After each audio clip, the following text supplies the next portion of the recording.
Namo Bhagavate Vasudevaya.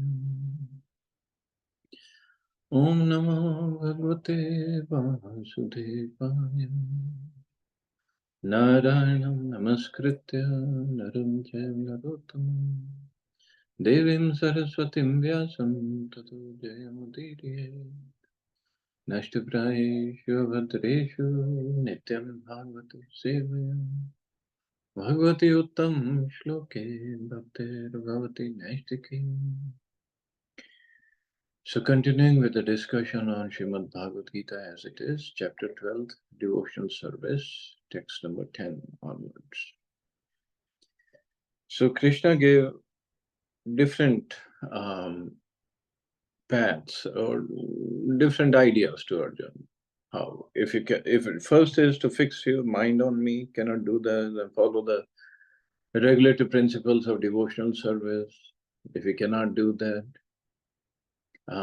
then if you cannot practice, then just try to work for me, because by working for me, you will come to the perfect stage. If you cannot do that also, if however you are unable to work in this consciousness of me, then try to act, giving up all results of your work and try to be self-situated.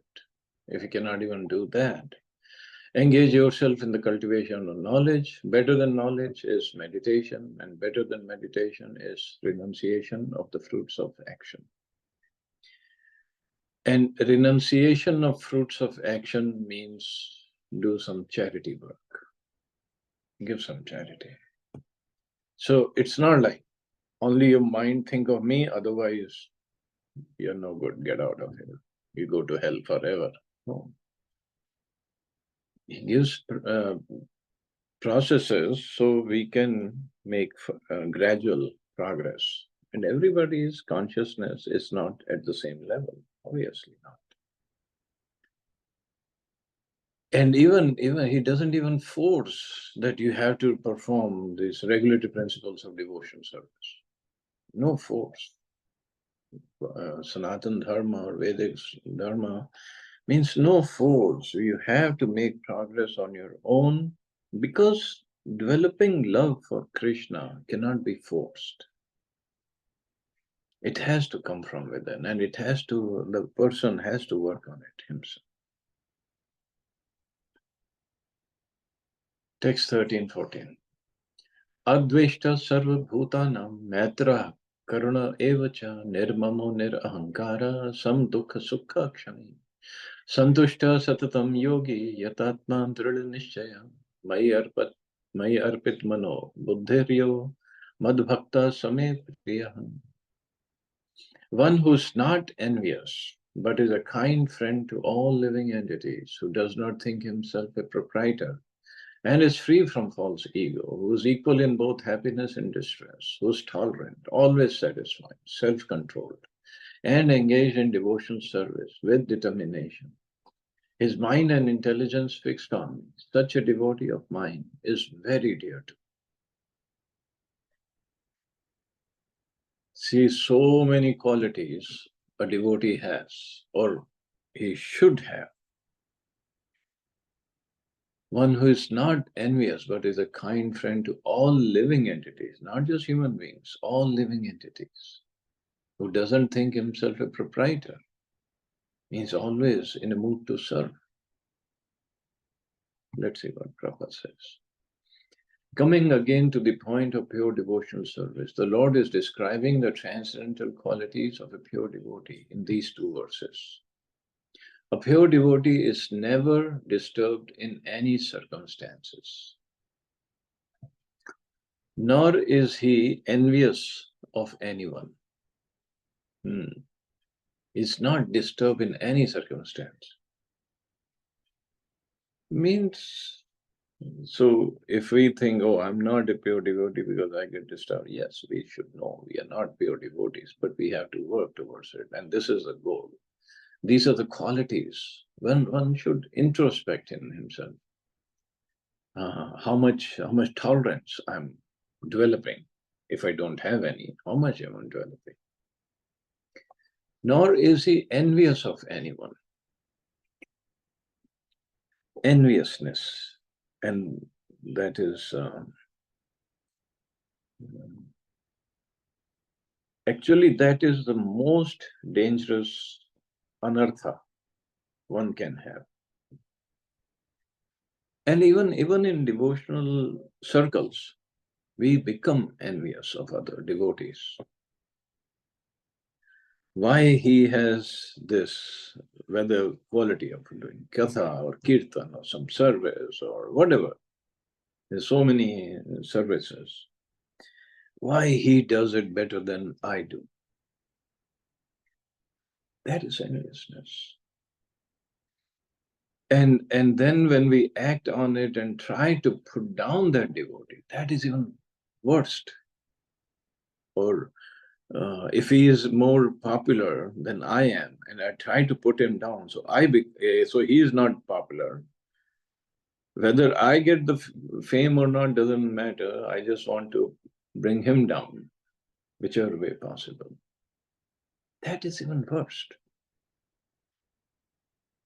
And if I think I can get away with that, well, Krishna is there watching us. For any either sins or offenses, Krishna doesn't give the reaction right away. That's his mercy. He gives us a chance to rectify our mistakes. He gives us a chance. Okay, you try to put this person down, just glorify him, serve him. Gives us a chance. But if we still don't learn our lesson, then sooner or later we'll get the reaction. Nor does a devotee becomes his enemy's enemy. He thinks this person is acting as my enemy due to my own past misdeeds. So it's better to suffer than to protest. Very, very difficult. I'm not saying these are easy qualities to have. Very difficult. But these are the qualities, the inherent qualities of a soul. In the spiritual world, this is how everybody lives. Because we have fallen into this material world and we have our pure qualities are covered over by material mode, so we develop these external qualities. So slowly, somehow or other, we have to get away from it. He's not even, nor does a devotee becomes his enemy's enemy. And the examples are there, so many examples. Haridas Thakur, Prahlad Maharaj. They never took revenge. They never retaliated. They didn't even protest.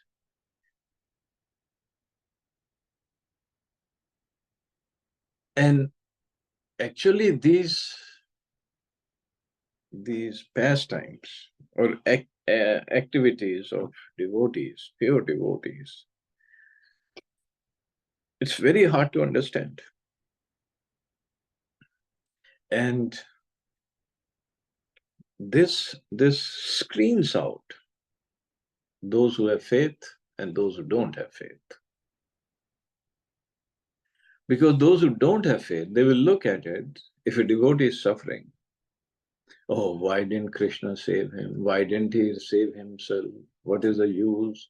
If he had saved himself, he could have done more devotional service or whatever they can think of. But those who have faith, what they see is devotee is put into so much of tribulation, and openly maybe Krishna didn't save, but Krishna is always there to protect. And this devotee did not leave his devotional service. This particular devotee did not just try to confront Krishna or put blame on Krishna or anybody else. So that is the highest standard.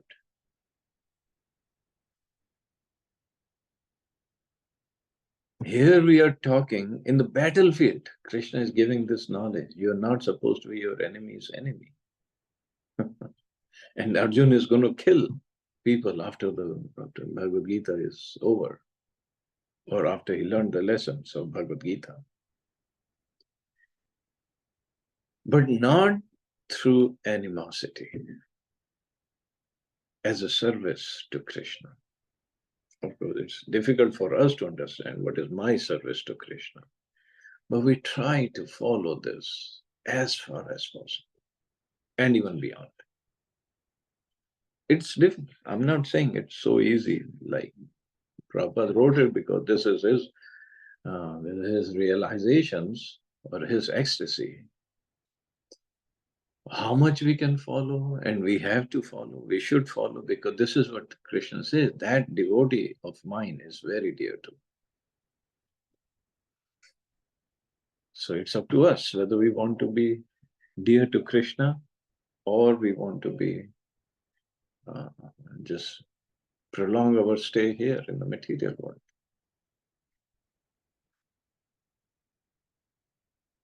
If sometimes people ask this question to Prabhupada also, what will happen if everybody becomes a devotee in the whole world? Prabhupada said, well, first of all, this is hypothetical. It's not going to happen. And even if it happens and everybody goes back home, back to Godhead from this universe, they're unlimited souls. They'll come and start working in this universe, the conditioned souls. Moreover, we don't have to worry about the functioning of the universe. It's who has created it, it's his headache. He'll take care of that. And just imagine, if there is no enemy's enemy, of course, then there won't be first enemy either, like in spiritual world. So how wonderful that situation must be. What a place to live in, what an association, what an environment that would be. Everybody living happily together, serving in the mood of service. No enviousness, no animosity. Never disturbed in any circumstance. Wow. But it's not just going to happen just like that. We have to work on it. In the Srimad Bhagavatam it is stated, Tatyanukampam susamikshimano punyane vatma kritam vipaka. Whenever a devotee is in distress or has fallen into difficulty, he thinks that it's the Lord's mercy upon him. He thinks, thanks to my past misdeeds, I should suffer far, far greater than I'm suffering now. So it's by the mercy of the Supreme Lord that I'm not getting all the punishment I'm due. And this definitely happens. Krishna, he can reduce the karma, he can even completely nullify the karma of his devotees. Well, he definitely reduces it. But at the same time, we should not take up devotion service or my karma will be reduced. It's all up to Krishna. Our job is to serve him. I'm just getting a little by the mercy of the Supreme Personality of Godhead. Therefore, he is always calm, quiet, and patient, despite many distressful conditions. And what also happens at this stage, others might come and provoke you. Oh, you're not retaliating, you're not saying anything against that person who committed this or that. And then the person who's suffering, he might get encouraged to do something drastic. But that's why we have to see through the eyes of scriptures. And taking guidance or taking association, somebody, we have to be very careful. Who are we taking guidance from? Or associating with? We have to be very careful. A devotee is also always kind to everyone, even to his enemy. Nirmam means that a devotee does not attach much importance to the pains and trouble pertaining to the body, because he knows perfectly well that he is not the material body. Nirmam. He does not identify with the body. Therefore, he is freed from the conception of false ego and is equipoised in happiness and distress. So he's free. He does not identify with the body. And all somebody can do is try to harm this body. That's all. If we remember the story of Vasudeva Vipra from Chaitanya Charitamrita, when Mahaprabhu was in South India. So he was in the same village as Vasudeva. Was it Vasudeva Vipra, Vasudeva Leper? I think it was Vasudeva. I don't remember exactly. But anyway, Vasudeva was there. So Vasudeva, he had the disease of leprosy.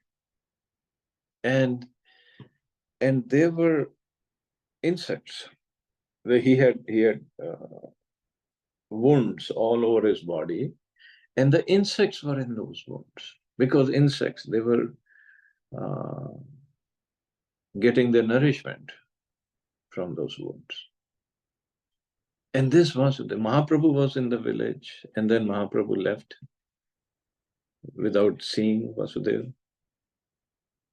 And this Vasudeva, although he was leper and the insects were on his wounds, but if any insect would fall down, or insect or worms, if any worm would fall down from his wound, he would pick it up and put him back. So you get nourishment. And he was always chanting the names of Krishna. And his desire was to meet Mahaprabhu. And Mahaprabhu, when he left the village, he went far. And then he came back, understanding that his devotees, they were waiting for him. And Mahaprabhu, when he came back, he saw the condition of Vasudeva. And of course, Vasudeva was very happy to see Mahaprabhu. And Mahaprabhu said, let me rejuvenate your body, fix you. And Vasudeva, no. If you do that, then people will start honoring me, and I might get puffed up in my mind that Mahaprabhu himself, the Supreme Lord, came back to revive me. So he said, I don't want to get that pride in my head. I might leave devotion service. See the mood of a devotee. We have long way to go, that's all we can say. But that is what pleases the Supreme Lord.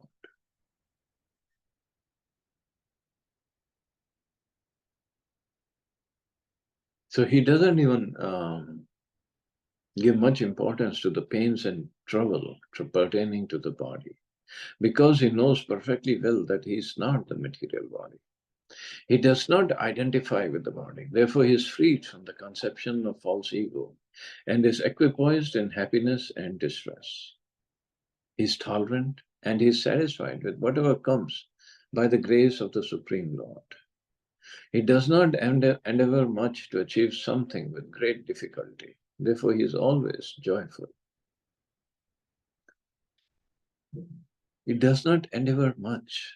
It doesn't mean we don't do our job or business, but not, as in Nectar of Instruction says, atyahara prayasascha, not over endeavor. What a minimum. Because ultimately everything comes by the grace of the Supreme Lord. It doesn't say if somebody is working out of 24, if he's working 18 hours a day, then he'll make more money. Doesn't say like that. So one has to work, one has to endeavor honestly, but not over endeavor. He's completely perfect mystic because he's fixed in the instructions received from the spiritual master. And because his senses are controlled, he is determined. He is not swayed by false arguments because no one can lead him from the fixed determination of devotional service. So fixed, it's perfectly fixed. He is fully conscious that Krishna is the eternal Lord, so no one can disturb him. All these qualifications enable him to fix his mind and intelligence entirely on the Supreme Lord. Such a standard of devotional service is undoubtedly very rare, but a devotee becomes situated in that stage by following the regulative principles of devotional service. As Prabhupada says, such a standard of devotional service is undoubtedly very rare. But a devotee becomes situated in that stage by following the regulative principles of devotional service. Furthermore, the Lord says that such a devotee is very dear to him, for the Lord is always pleased with all his activities and full Krishna consciousness. So, Lord doesn't say, Krishna doesn't say, if a devotee doesn't have all these qualities to the perfection, he is not dear. He is still dear, very, very dear. But a devotee who has all these qualities definitely is most dear to him. Because he's showing as an example to the common public to follow.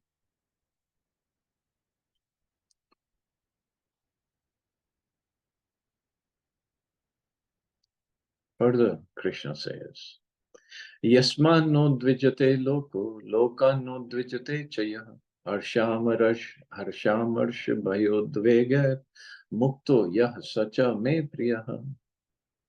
He by whom no one is put into difficulty, and who's not disturbed by anyone, who is equipoised in happiness and distress, fear and anxiety, is very dear to.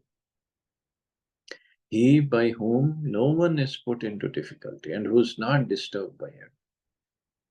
No one is put into difficulty. Means we don't act in such a way that anybody is disturbed or is in a difficult situation. Means how much tolerance we have to have. A few of a devotee's qualifications are further being described. No one is put into difficulty, anxiety, fearfulness, or dissatisfaction by such a devotee. Since a devotee is kind to everyone, he does not act in such a way as to put others into anxiety. And this doesn't mean only the devotee circle. Anybody.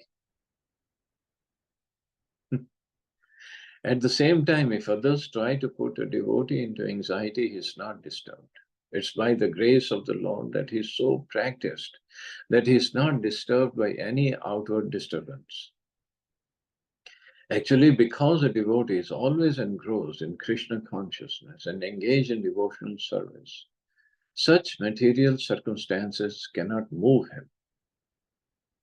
Generally, a materialistic person becomes very happy when there is something for his sense gratification and his body. But when he sees that others have something for their sense gratification and he hasn't, he is sorry and envious. When he is expecting some retaliation from an enemy, he is in a state of fear. And when he cannot successfully execute something, he becomes dejected. A devotee who is always transcendental to all these disturbances is very dear to Krishna. Always transcendental. And this is completely opposite to what we see and what we do in the material world. What we see others are doing. Completely opposite. But these are the qualities in a person that attracts Krishna. And like Bhagavatam also says, only a devotee can have these qualities. Nobody else can.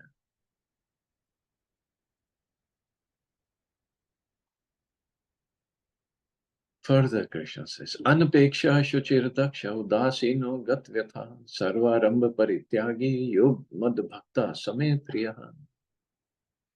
My devotee who's not dependent on the ordinary course of activities, who's pure, expert, without cares, free from all pains, and not striving for some result is very dear to. Not striving for some result doesn't mean he doesn't do anything. He does his activities, does all the services, not striving for the result. Money may be offered to a devotee, but he should not struggle to acquire it. If automatically, by the grace of the Supreme, money comes to him, he is not agitated. Naturally, a devotee takes a bath at least twice a day and rises early in the morning for devotion service. Thus, he is naturally clean, both inwardly and outwardly. A devotee is always expert because he fully knows the essence of all activities of life, and he is convinced of the authoritative scriptures. A devotee never takes the part of a particular party. Therefore, he is carefree. He is never pained because he is free from all designations. He knows that his body is a designation. So if there are some bodily pains, he is free. The pure devotee does not endeavor for anything which is against the principles of devotional service. For example, constructing a big building requires great energy, and a devotee does not take to such business if it doesn't benefit him by advancing his devotional service. He may construct a temple for the Lord, and for that he may take all kinds of anxiety, but he does not construct a big house for his personal relations. So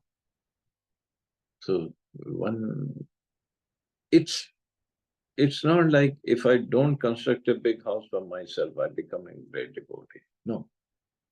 So these are the natural qualities of a devotee. He wants to live simple life, very simple life, thinking high, but his life is simple. And he's not pained, he knows he's not this body. So anything happens to the body, one has to take care of the body because he has to ultimately serve the Lord with that body. But not concerned overly about it. Like we are reading Prabhupada, Lilamrita. Prabhupada got sick, heart attacks, and then paralysis on the left side, palpitations in the heart. So he went to the hospital. Devotees were taking care of him. But what he did, he asked his disciples to pray to Krishna that our spiritual master hasn't finished his work yet, so please let him stay with us for a little bit more. And Prabhupada got okay. 72-year-old man, paralysis attack. And by massaging and prayers, he got okay. So that's devotional service. Yo na hrishyati na dveshti na shochati na kankshati shubha shubha parityagi bhakti manya same priya. One who neither rejoices nor grieves, who neither laments nor desires, and who renounces both auspicious and inauspicious things. Such a devotee is very dear to me, who renounces both auspicious and inauspicious. A pure devotee is neither happy nor distressed over material gain and loss, nor is he very much anxious to get a son or disciple, nor is he distressed by not getting them. If he loses anything which is very dear to him, he does not lament. Similarly, if he doesn't get what he desires, he is not distressed. He is transcendental in the face of all kinds of auspicious, inauspicious, and sinful activities. So he's not concerned. Renounces both auspicious, means punya, and inauspicious pap. Only thing is interested in is transcendental things, which is devotional service. He is prepared to accept all kinds of risks for the satisfaction of the Supreme Lord.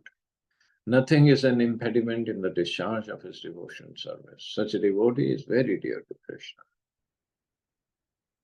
So nothing is an impediment. I mean, just imagine Jatayu. And Ravan kidnapped Sita. Jatayu told him, as long as I'm alive, you cannot take Sita away. And Jatayu knew very well that he cannot win. He cannot defeat Ravan. Ravan was very, very powerful.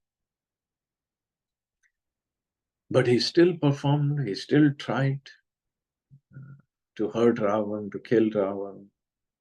And from material point of view, he was a failure because Ravan killed him and took Sita away. But From Lord Ram's point of view, he performed his perfect devotional service. He tried. And it pleased Lord Ram so much so that by his own hands he performed the last rites of Jatayu. He didn't do that for even his father, Dasharatha Maharaj. He did it for Jatayu. It's not like he was not happy with Dasharatha Maharaj. He had a different role to play. But he was so pleased with Jatayu's service. That is bhakti. See, nothing is an impediment in discharge of his devotional service. Nothing is. His own physical weakness is not an impediment. So all we have to do is just do it. That's all.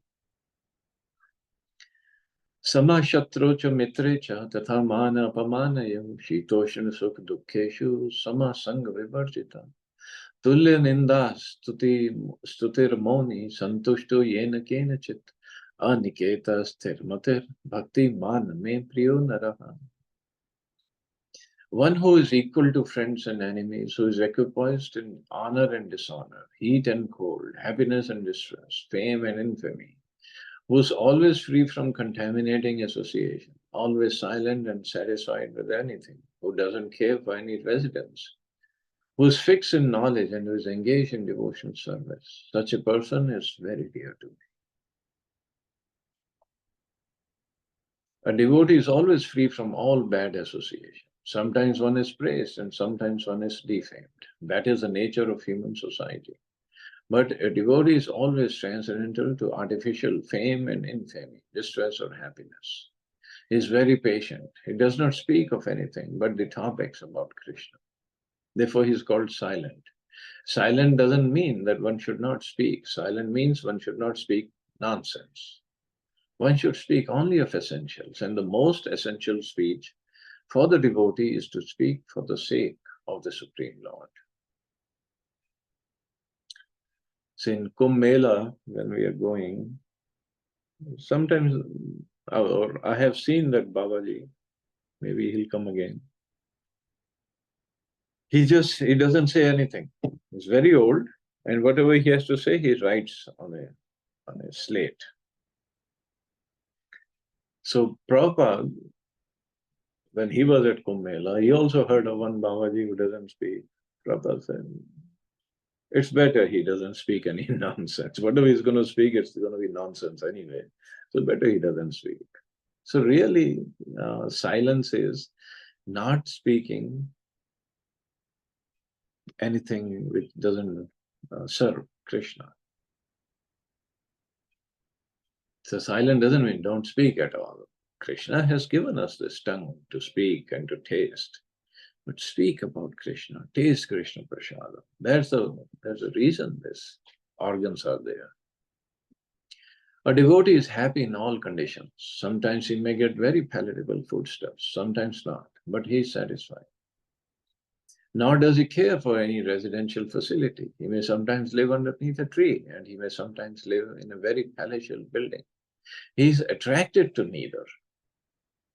Of course, for people like us, we need proper house. But 6 Goswamis, like Prabhupada is talking about, they would live under different tree every night. They didn't want to even be attached to the tree.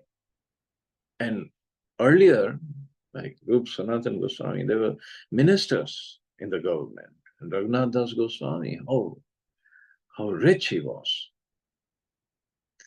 They all came from wonderful backgrounds. But now when they renounced everything, so much of engagement in devotional service, didn't even live under the same tree. We may find some repetition in the descriptions of the qualifications of a devotee, but this is just to emphasize the fact that a devotee must acquire all these qualifications. Without good qualifications, one cannot be a pure devotee. Harava bhaktasya kuto mahat guna. One who is not a devotee has no good qualifications. One who wants to be recognized as a devotee should develop the good qualifications. Of course, he does not extraneously endeavor to acquire these qualifications, but engagement in Krishna consciousness and devotional service automatically helps him develop them. Of course, here Prabhupada automatically helps him develop them. But Nectar Devotion says one has to endeavor to develop these qualities. So, whichever way, one has to have these qualities to be close or dear to Krishna. Further, Krishna says, Ye tu dharmamritam idam yathoktam paripasate shraddhanamat parma bhaktaste ativ me priya. Those who follow this imperishable path of devotion service and who completely engage themselves with faith, making me the supreme goal, are very, very dear to me. So this is the last verse of 12th chapter. In this chapter, from verse 2nd through the end, from Mai Avesh Manoyamam through Yetu Dharmamritam Idam, the Supreme Lord has explained the processes of transcendental service for approaching Him. Such processes are very dear to the Lord, and He accepts a person engaged in them. The question of one who is better, one who is engaged in the path of impersonal Brahman, or one who is engaged in a personal service of the Supreme Personality of Godhead, was raised by Arjuna. And the Lord replied to him so explicitly that there is no doubt that devotion service to the personality of Godhead is the best of all processes of spiritual realization. In other words, in this chapter, it is decided that through good association, one develops attachment for pure devotion service, and thereby accepts a bona fide spiritual master, and from him begins to hear and chant and observe the regulative principles of devotion service with faith, attachment, and devotion, and thus becomes engaged in the transcendental service of the Lord. This path is recommended in this chapter. Therefore, there is no doubt that devotional service is the only absolute path for self-realization, for the attainment of the Supreme Personality of Godhead. So, devotional service is the only path, only absolute path. The impersonal conception of the Supreme Absolute Truth, as described in this chapter, is recommended only up to the time one surrenders himself for self-realization. In other words, as long as one does not have the chance to associate with the pure devotee, the impersonal conception may be beneficial. In the impersonal conception of the Absolute Truth, one works without fruitive results, meditates, cultivates knowledge to understand spirit and matter. This is necessary as long as one is not in the association of a pure devotee. Fortunately, one develops directly a desire to engage in Krishna consciousness, in pure devotion, pure devotion service. He does not need to undergo step-by-step improvements in spiritual realization. Devotion service, as described in the middle 6 chapters of Bhagavad Gita, is more congenial. One does not bother about materials to keep body and soul together, because by the grace of the Lord, everything is carried out automatically.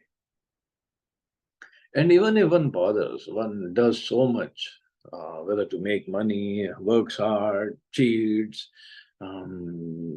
or does everything to keep his body fit, where is a guarantee? Where is a guarantee that he is able to live happily? So better one performs devotion service with full faith in Krishna, and to whatever extent Krishna provides, he is happy with whatever little endeavor he can perform. But puts more time in devotional service. Okay, thus ends the chapter 12. So we can stop here, see anybody has any questions or comments. Hare Krishna, Prabhu. Hare Krishna. Prabhu, is seeing the condition of our mind looks like a Delhi बहुत दूर है. No? Delhi dur hai if we think we are going to do it on our capacity. If we doing everything and still surrender to Prabhupada, he can do wonders. Yeah. Good tip, yeah.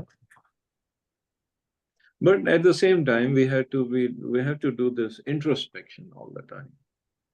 I mean, something happens, fine. I reacted this way, fine. But then I introspect. Should I have reacted that way, or should I have done something better? And then, so next time similar situation or word situation happen, then I'll be conscious. And this should happen each day. It should happen every day, yes. True, bro. True. This will try, bro. We can try this. Yeah, ultimately, I have to see where I am going. I don't Yeah. want to see where others are going, where I am Yeah. going. Not interested also, yeah. Kind of. Thank you, bro. Yeah, it makes sense. Yeah. Thank you, Chalo. You all have safe and wonderful day. Hare Yes. Krishna. Jai Shri Ram. Hare Hare Krishna. Krishna. Thank you, Thank you, bro. Prabhuji. Jai Shri Prabhupada.